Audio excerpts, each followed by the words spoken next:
अमेरिकेसारख्या महासत्तेचे ते राष्ट्राध्यक्ष आहेत, निवडून आलेले राष्ट्राध्यक्ष आहेत म्हणून आपल्याला ते आवडं न आवडं आपल्याला ते जे आहे ते ऍक्सेप्ट करावं लागेल. हं, माझ्या मते भाषेवर ऑब्जेक्शन घेण्याच्या ऐवजी किंवा दिल पे लेने के बजाय या सगळ्या परिस्थितीमध्ये आपल्याला खऱ्या अर्थानं डोक्यानं काम करण्याची त्या ठिकाणी गरज आहे. आणि म्हणूनच मागच्या काही काळामध्ये भारताच्या मिनिस्ट्री ऑफ एक्सटर्नल अफेअर्स तर्फे सुद्धा जे वेगवेगळ्या प्रकारचे स्टेटमेंट आले ते संयमित आले हे तुम्हाला त्या ठिकाणी हो, दिसेल. हो. नक्कीच चर्चेमध्ये जे आहेत वेगवेगळे मुद्दे येतील आणि मला त्या ठिकाणी कॉन्ट्रीब्युट करायला आवडेल.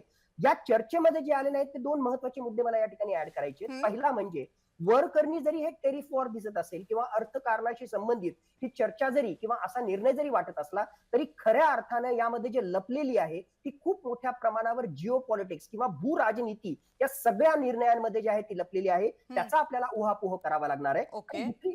आणि दुसरी महत्वाची गोष्ट म्हणजे आतापर्यंत चर्चेमध्ये आपण फक्त डोनाल्ड ट्रम्प प्रशासनानं आपल्यावर 25% टॅरिफ लावला हं. आणि त्याच्याशी संबंधित ज्या वेगवेगळ्या गोष्टी आहेत त्यांची आपण चर्चा करतोय. पण माझ्या मते खरा प्रॉब्लेम जो आहे तो कॉम्प्लिकेट तेव्हा होतो ज्यावेळेस आपल्यावर तर 25% टेरिफ रेट त्यांनी त्या ठिकाणी लावला, पण आपले जे कॉम्पिटिटर आहेत, कुठले कॉम्पिटिटर, जे अमेरिकेमध्ये वेगवेगळ्या गोष्टी विकण्यासाठी आपले कॉम्पिटिटर आहेत, जसं for example textile and April sector म्हणजे वस्त्रोद्योगाशी संबंधित. मग व्हिएतनाम सारखा देश त्या व्हिएतनाम, ठिकाणी, बांगलादेश. बांगलादेश सारखा देश आहे, हं, त्यांचा तर टेरिफ रेट जो आहे तो डोनाल्ड ट्रम्पनी 19% 20% ठेवला हं. आणि आमचा मात्र 25% ठेवला. म्हणजेच भारताचे हे जे प्रॉडक्ट आहेत ते अमेरिकेच्या मार्केटमध्ये कसे टिकू शकणार नाहीत या अनुषंगानं आपला जो रिलेटिव्ह ऍडव्हान्टेज होता किंवा कॉम्पिटेटिव्ह ऍडव्हान्टेज तो घालवणं आणि भारताला जे आहे एक प्रकारे आर्थिकदृष्ट्या कोपऱ्यात घालणं हे हं. सुद्धा आपल्याला त्या ठिकाणी चर्चेमध्ये घ्यावं लागेल. जर आपल्याजवळ वेळ त्या ठिकाणी असेल तर मला तुम्ही पहिला जो मुद्दा त्या ठिकाणी सर्वात महत्वाचा सांगितला मांडा. की वर जरी हे अर्थकारण त्या ठिकाणी दिसत असेल